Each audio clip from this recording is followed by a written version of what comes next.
working twice as hard for something you already got. Another orange morning, it's time to show. Another orange morning, it's time to grow. Another orange morning, let the updates flow. Another orange morning, you already know. Friends are coming through the door. Wheels are spinning on the floor. We don't know what we don't know. That's the only way to grow. Another orange morning, it's time to show. Another orange morning, it's time to grow. Another orange morning, let the updates flow. Another orange morning, you already know. What you're looking for is in your hand. Been there all along. Pour another cup and pull a chair. Sing along. Another orange morning, it's time to show. Another orange morning, it's time to grow. Another orange morning, let the updates flow. Another orange morning, you already know.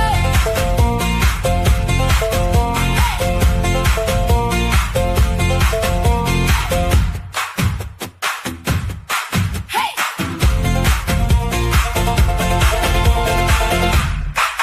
Hey! Good morning, HubSpot Nation. Welcome to another Orange Morning. It is Tuesday, August 11th, 2026, here with Ryan and Casey. Happy Tuesday and good morning. Good morning. Good morning. I love the intro music. I do too. We're not I do too. recorded in that moment, right? Because I'm here dancing, like, No, not yet. We have not figured out how to do that effectively. It's come up on other shows where we've got music. I have famously not been good at the dancing portion when it's come up on other shows, so I don't know if I'm encouraging us to figure that out. Yeah, I was actually talking to Aaron Wiggers and Trisha last week about I wonder if we could commission somebody to do the song, the AI generated song to do live. And apparently Aaron has some banjo talents and raised her hand. So we'll see. We'll see what happens there. Let's get into some updates, shall we?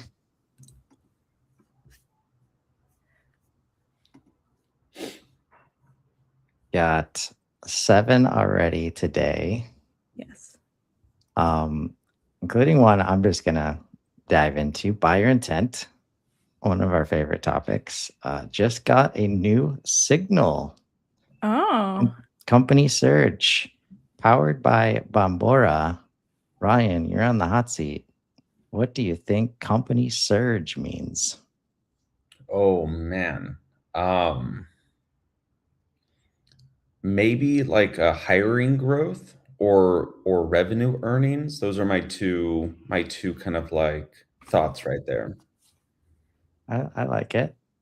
That's where I would guess too, having not seen this before. What is it? Company search signals powered by Bombora are now in beta and native to HubSpot as its newest intent signal. This means you can see which accounts are researching your category right now. That intelligence shows up directly on company records and powers the workflows, segments, reporting, and scoring you've already built. This signal is included in the cost of standard intent signal tracking. No existing Bombora account required. And for the record, Ryan and I both missed that one.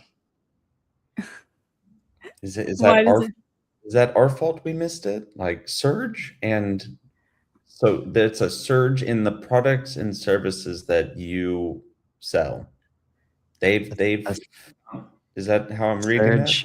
A surge in their intent and interest in us or something we care about, apparently. But I think we need to go into how does it work once we're done. I have worked with Bombora before, so I did have a little bit of an advantage, but I was still glad you asked Ryan because I didn't exactly know how to explain this. So I think you and Ryan getting it wrong was better than me poorly explaining. But starting today, you have native access to data powered by Bombora's B2B Data Co-op, a one-of-a-kind data source that reflects the research activity of millions of companies across thousands of trusted publishers and business website sources. Use company surge signals to do the following. Catch accounts surging on topics that matter to your business. Company surge signals detect when companies spiking in research. If an account is researching CRM software or marketing automation, you'll know it even if they haven't visited your website yet. Prioritize instantly with high, medium, low research levels. Every company surge signal comes with a research level, high, medium, or low. So you can filter the highest priority accounts in seconds without interpreting raw sources. Filter with category and top metros metadata. Company surge signals also tell you what category the surge topic falls into and the places employees are researching topics from. Use this data to refine how you act on these signals. Get Bombora intelligence included in your standard signal tracking. Every company you're already tracking for standard intent signals is automatically tracked for your Bombora topics too, at no additional cost. One tracking cost, one place to act. If you want to go deeper, more topics, more data volume, we encourage you to explore Bombora plans directly with their team. I like that last bit. Like, if you want more than this, like we're doing a lot here. Yeah. I think this is another just hard to explain value to folks. Like as you pay credits for things like intent signals, it's not like a one-off, like they're going to continue to add signals. And the sooner you start tracking those signals, the sooner you'll be able to enjoy, like, because what could happen here is like, oh, okay, now this is a signal that I care about.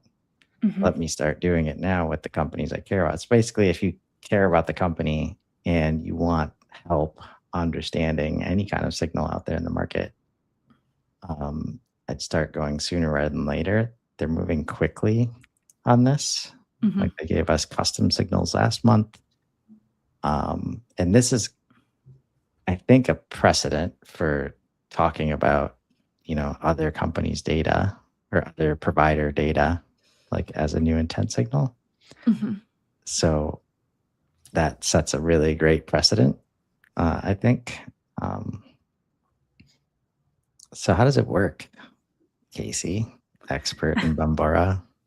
Expert in Bombora might be a little dramatic. So you can set up company surge signals with marketing buyer intent signals tab, my signals panel. That is easy enough to follow. Find the company surge signal row and click select topics. From there, you can review and adjust up to 12 Bombora topics pre-selected for your portal based on your website. Search by keyword to explore Bombora's full topic library and swap in topics that match your ICP's buying journey. See these signals fire as events on company records, including topic name, research level, and top metro areas showing activity. Use research level topic categories and top metros as workflow triggers, segment filters, and personalization tokens, or lead scoring criteria. Track company for standard intent signals, and we'll start monitoring the company for Bombora topics you've selected, including companies you're already tracking starting today. What I'm curious about that I don't know, to be clear, is we already had inside buyer intent the, like, what is it called? the research topics, like HubSpot's research topics that you could select. Depends on your portal, but the portal I'm looking at has 20. Yeah, I am not sure the difference. I mean, other than having a different data source. So it's got select topics, add topics that matter to your business. Will surface the companies that recently researched these topics. And it's got 10 here already selected. Definitely, I don't think they all came from me.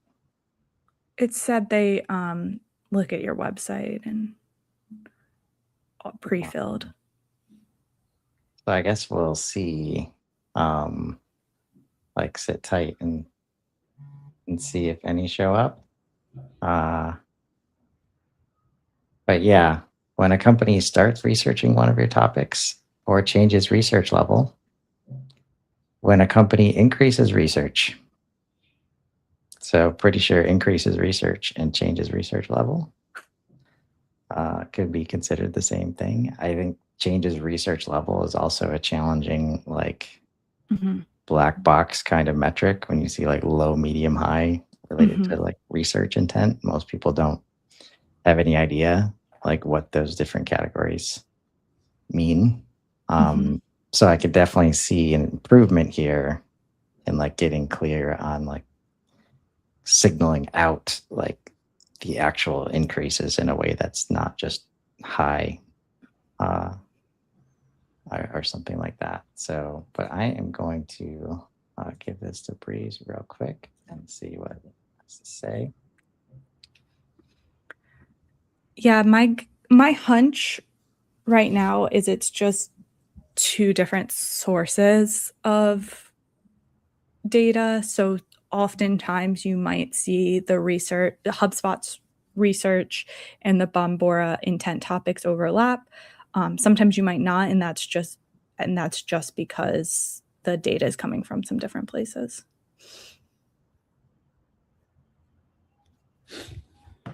Indeed. All right, Ryan, what update on the screen or off the screen gets your attention today?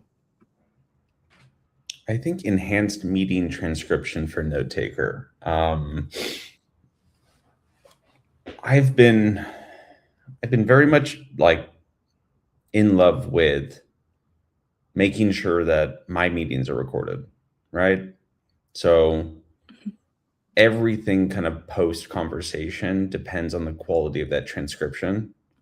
I don't think we internally have adopted the note taker on our side yet, due to like, maybe it wasn't up to our expectations or standards in the early days. But I think it's certainly making waves with this update. So do you want me to read what is it? I'll take it. All right. A new transcription experience for note taker designed to deliver faster, high quality transcripts across more of the meetings your teams have. In recent testing, transcripts were available up to 4 times faster than our existing transcription experience, helping meeting insights become available sooner. The new experience also improves transcription quality for non-English conversations and is better equipped to handle multilingual meetings, including conversations where speakers switch between languages. That must be very hard, I can see. Why does it matter? Transcripts power many of the experiences that help reps take action after a conversation, including meeting summaries, next steps, follow-ups, and other insights. Faster transcripts means those insights can be available while the conversation is still fresh, helping reps move from meeting to follow-up more quickly. Improved support for non-English and multilingual meetings also creates more consistent experience for global teams. I think I only know English, so the multilingual is not something I'll personally benefit from, but I can definitely see where that's necessary for these tools. But I have experienced a pain point of like waiting for a transcript. I use Fathom, and Fathom gets delivered as soon as the meeting ends. The transcript's there pretty almost instantly. And there have been times where I've been like, this is stupid. I use Google Meetings. Why do I use, like, that can transcribe for me? But the Google Meeting transcripts take sometimes like an hour, depending on how long the meeting is, it can take an hour or more. And by the time the transcript comes to this, why does it matter?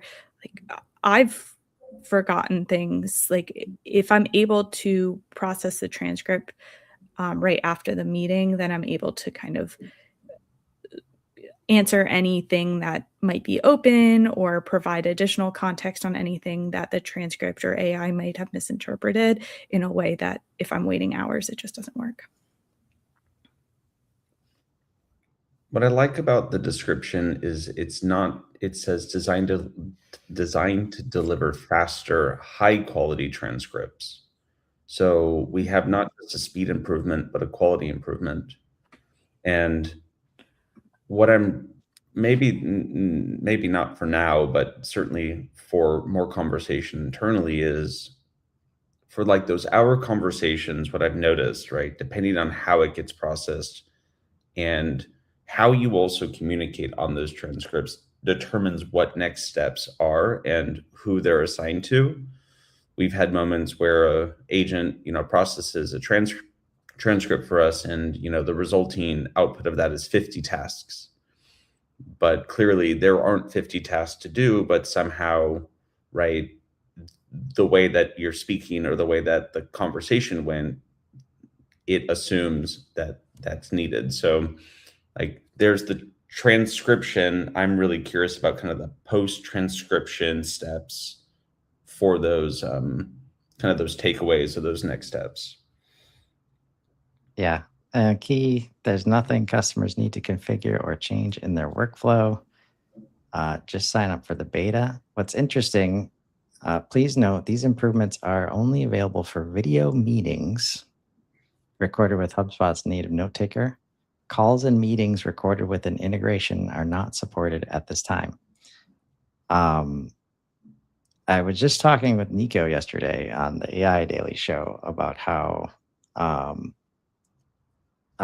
Chat GPT 5.6 can now like accurately look at video and like help you process it in a different kind of feedback way. I believe I know parts of HubSpot are supported by 5.5. So it sets up value. I'd be very surprised if it was involved in this specific update. But once it is, and you start connecting this with CX score, like this is the world where we have to have enhanced transcripts, whatever enhanced means, if we have any reliance on CX scores. But once we do, man, it's just, even more reason to get them on camera. Like, can you just please get on camera so we can, you don't even have to say anything. We'll just see your body language and we'll be able to understand what's going on in a call. Very cool. And I've been working on the transcription pipeline because I was running into more issues with Crisp. And especially there, it's like the trap is kind of like it's the fastest available thing. It's always on. It doesn't matter who started the meeting. It doesn't matter what account is logged in or whether we're on Zoom or Google Meet or Teams. Like it's always recording, which is a massive convenience to know it's always there. But then now that whenever it's my meeting and there's a Google transcript to look at, the Google transcript, it's like the agents are like, oh, thankfully we have this one. This one's way better.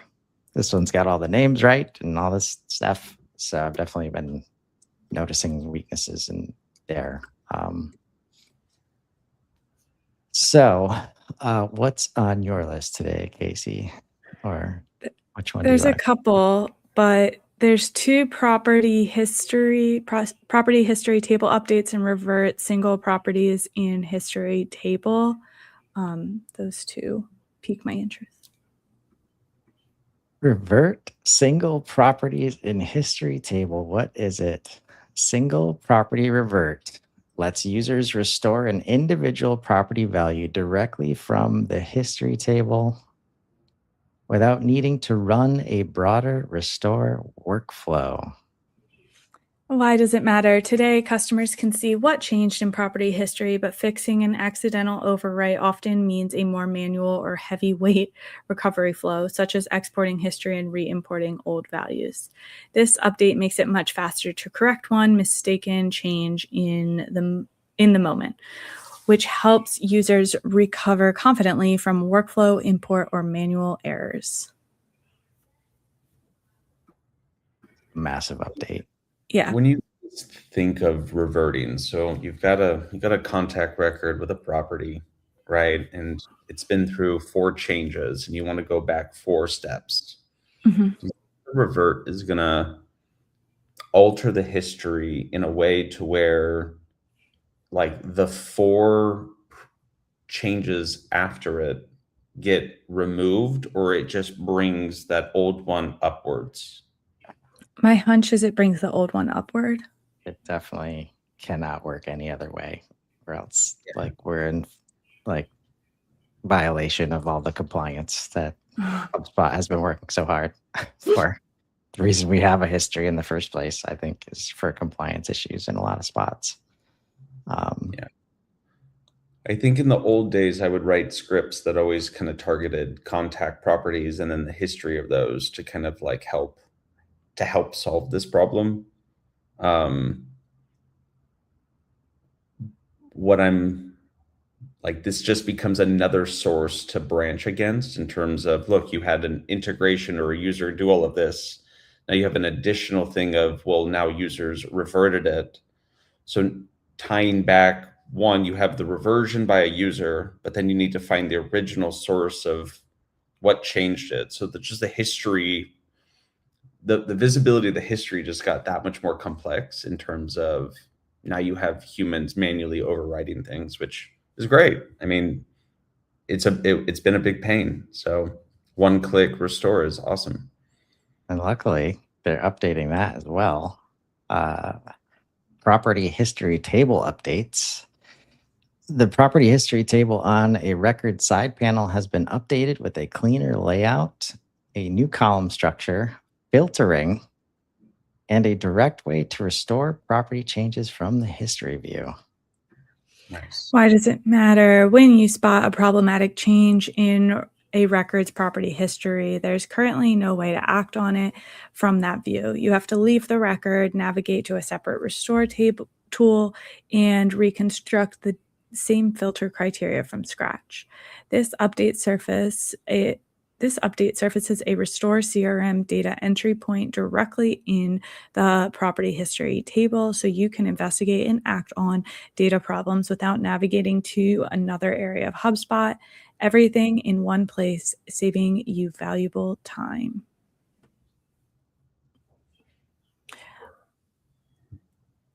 I It's wild. am maybe being impatient in. You want to see it, don't you? Yeah. Like, let's go. Let's take a look. See what we can see. This is our deep dive today. And I think it's the like a good one because there's so much value here that can be unlocked if you handle governance properly, right? So I wonder, let's click on these details, right? I don't know if that's. So this is our one. I mean, even this and searchability,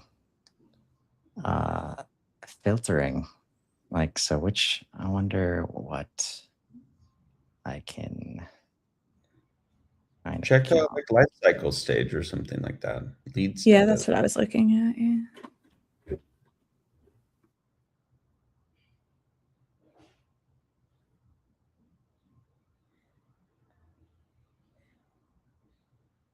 Properties. Cycle stage. Details. Got a couple here. You've got source drop down and dates. You can filter by date range, source, and then search. And you're probably just searching for the specific value. Yep. And That's a notice. Yeah, that's what I kept getting stuck on, which I wasn't sure if. I think this is the update, right? Like, this is the updated version of this. Yeah. Yeah. And notice changes older than 2 weeks cannot be restored, which should help with governance, right? Mhm. Like, but I think like as it relates to some of the active governance conversations we're having right now, Ryan, like this, there's so much opportunity to create these spaces where, hey, salesperson, rep responsible for data, like it makes so much sense in the world for you to own this data, this group of properties, right? How do we make it as easy as possible for you to do that without like risk of the wrong automation, the wrong reporting, like all the stuff that gets in the way of letting people do this in the first place? Like understanding this and then creating like simple card layouts of like, these are the only properties, like these 5. Like if you see anything wrong, you've got the power to fix them. And if you make a typo or whatever, like I think like people don't engage in the CRM because they can't do things like Control Z like easily when they're in like they can in Excel or in any of the Google spaces. Like you try to come in and you think you can just go back, and when the system is set up to not let you do that, it gets frustrating. You're like, all right, admin, we just spend so much time slacking each other to fix the problem when I could have just like updated the property that I was already looking at, right? So a ton of potential here. And the easier this is to navigate, like how much better did the unified customer view just get? Like, can I we even report on like this the. yet? I don't think. What do you mean by report on it? Like, I don't know. Like, yeah, I'll just table that one. I also like the little. Can you click? Can you hover over the little CRM settings? There's like an info thing next to it, an info tool. Yeah. So this is nice too. This came up just a couple weeks ago for me. A client of mine had reached out. They were wondering why somebody was set to customer or something, and it was the sync lifecycle stage settings. So just having this like extra layer of source data in here is also really helpful. Yeah. Because I then had to track down whether they had actually gotten switched from like a workflow or from the source setting. Like, there's multiple ways that they could have been actually set to a customer. So it's kind of backtracking that. Yeah. This brings me back to like a year ago, maybe more, but there were dedicated apps built to solve this problem. I'm trying to think of the one where you would connect it and it helped kind of like clean up data.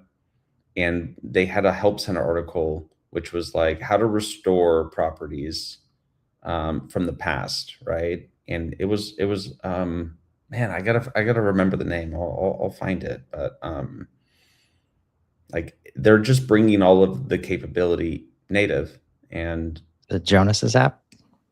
No, Jonas so that's how you merge like duplicate contacts in companies, right? Yeah.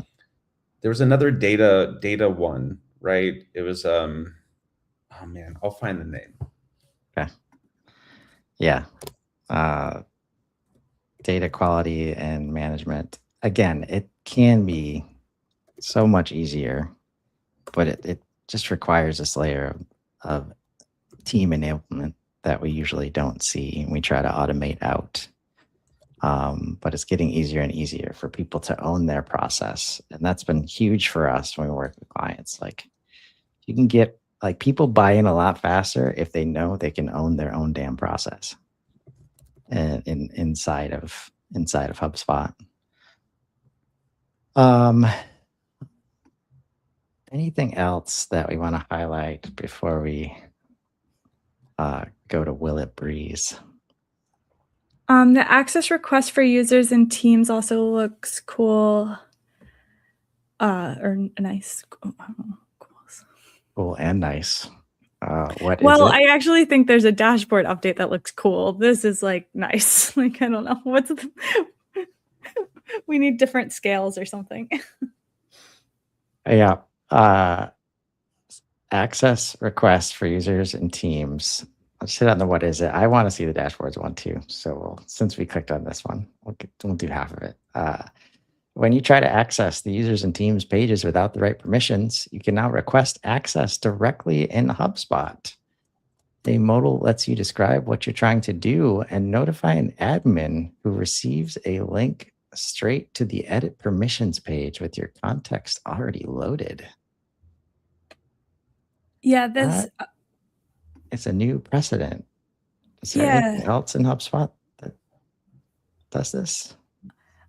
I don't think so. And it does make me wonder, like, I'm actually mildly disappointed that it's only this one page. I thought it was going to be a little bit of a broader application.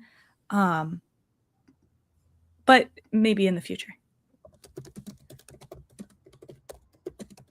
Yeah, I do think it makes sense to start here.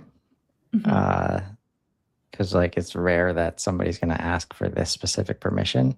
And if they are, they probably do need it. Like, the admin thought they had it and they don't. And then from there, like, definitely see that coming into the rest of the portal. But definitely, like, if you start anywhere else in the portal, you start getting hammered with these requests probably. And Kyle posted a couple weeks ago, I think it was actually on the week of rest, so in early July, about using Breeze potentially to navigate some of these user permissions. So interested to see where this all pans out. We can go over to the cool one now, if you want. Yes. I mean, how exciting are these words? If they mean what we think they mean. Add internal HubSpot pages to your dashboards without the weird workaround of grabbing URLs and putting them in embed cards and that kind of stuff, hopefully. What is it? You can now embed live HubSpot pages, including deals, contacts, and tickets directly on a dashboard, so you can monitor and act on internal HubSpot data without leaving the dashboard view. Why does it matter? Dashboards work best when you can act on what you see. Until today, accessing live internal HubSpot pages meant navigating away from the dashboard and losing your place. This feature lets you keep deals, contacts, and tickets alongside your reports in one place, so your team can monitor pipelines, review records, and take action from a single view. This is actually different than what I thought, but better than what I thought. I thought it meant like a HubSpot landing page or a HubSpot like website page. And I was like, I'm sure there's plenty of sensible applications for this. Yeah. So only a limited set of CRM page types. I guess it's CRM content. Then select ticket board, deal board, or contact list. And then we finally have folks using CRM index views because it's on a dashboard. Yes. Yes. It's like, don't worry, I can set up the same thing for you on an index page. Mm-hmm. Yeah, I really need that dashboard, Ryan. Gotta have it. Like, I'm so confused on how this became an actual feature that they prioritized. Like, just to put, you know what I mean? Like, yeah, it's confusing, but it's great. It's 'cause also we're funny. They put reports on index pages, and then they were like, okay, that's not solving it. So put the index pages on the dashboard. well, it comes back to the recurring theme. What do people want to Mhm. do once they understand the context they're looking at?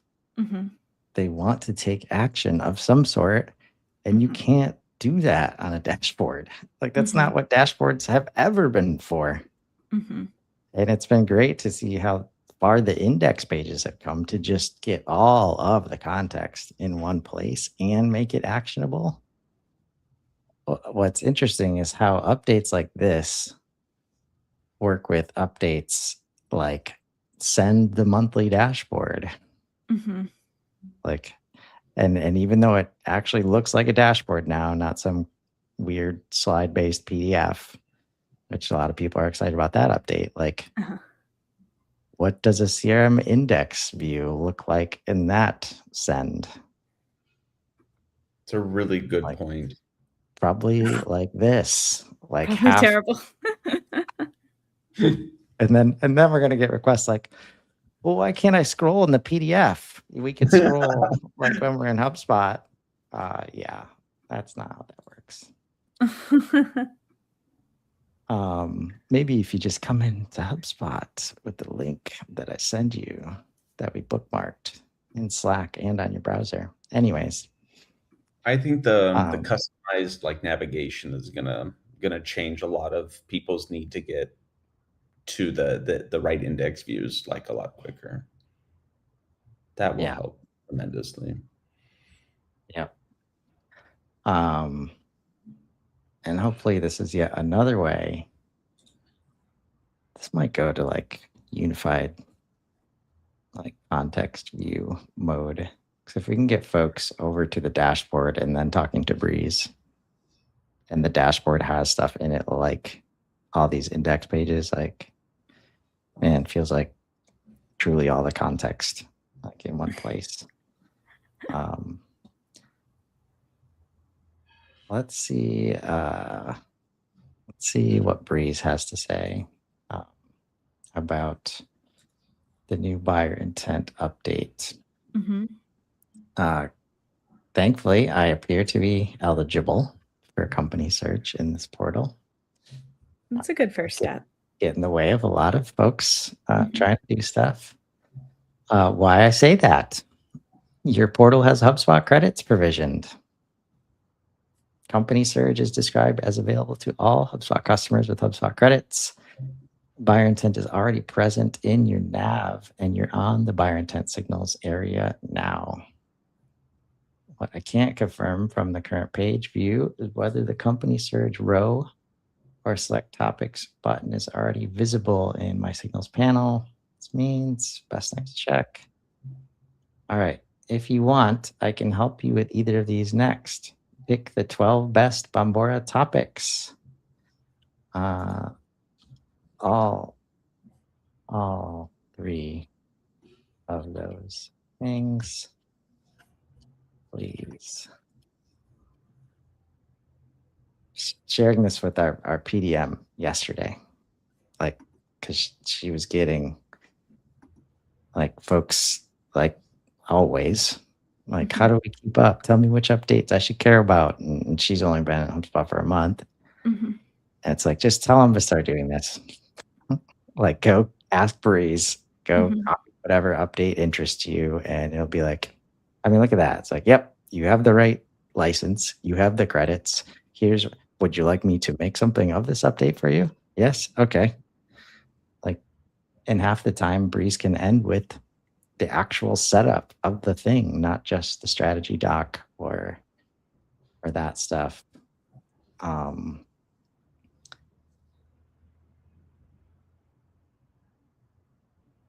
I recommended 12 What's up bigger? 12 company search topics for Value First Team. Revenue operations, customer relationship management, marketing automation, sales enablement. All of these really super obvious, wide open topics. Tell me, Casey.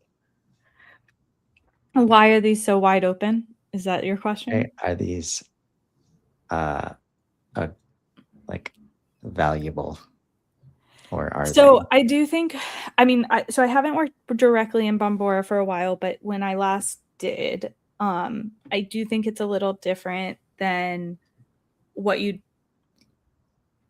you're narrowly picking topics. And this is maybe what makes it different than those HubSpot topics the research topics, as those you might pick more specific ones. These are going to pick broader buckets.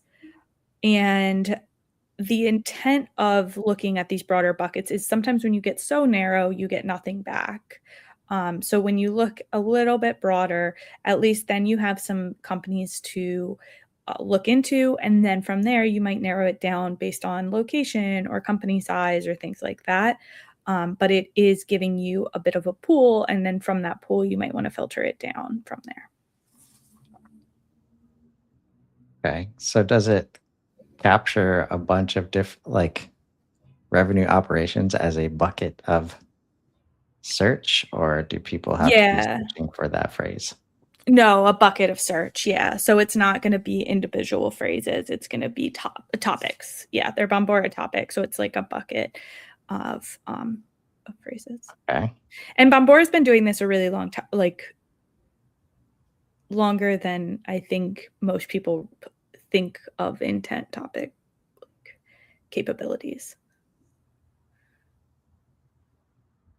Look at this workflow. High intent account enters surge ready segment. But this is also an important call out on like what to do with a high intent account entering a surge segment. Like you don't want to reach out to the one contact in your CRM at HubSpot and say, hello, I saw that HubSpot was surging in revenue operations. Like that's what? That doesn't even mean anything. So what would be appropriate action, Casey? You can look at that independent person. You can connect with more people at that organization. And especially if you're posting a lot about revenue operations, connecting on socials and things like that with those people is going to show them that you have this offer. And then you can use some of the other intent signals, maybe upcoming events that they're attending and things like that, to make a little bit more of a connected touch. I like it. That's good advice. That brings us, apparently today's Will It Breeze was, can you highlight a new update, get advice from Breeze into 10 different types of signals or 12 different types of signals that you might want to select, set up workflow and scoring logic based on those signals. And then what do we got? Like practical operating rules, like do all the stuff for you. Like, so just stop it with the can't keep up. Like if you're not having conversations with Breeze yet, like it's never been easier to get started. And if you've got a bunch of stuff you need to undo, that's the next step. You might ask Breeze, like, all right, well, look at this workflow and this workflow and this score. Do we have to get rid of those? Do we have to modify them? Like so often, even when you find out about the updates, you're like, oh no, I'm going to have to break down all my workarounds that I built to get this done. Breeze will be able to help you do that too, or at least guide you in the right direction. So, man, let's think about which topics. I'm thinking like what if Revenue Hub was a topic that we could add to your signal, or maybe quote to cash Mhm. There we go. All right. Until next time, folks. Everybody have a great rest of your Tuesday, and we'll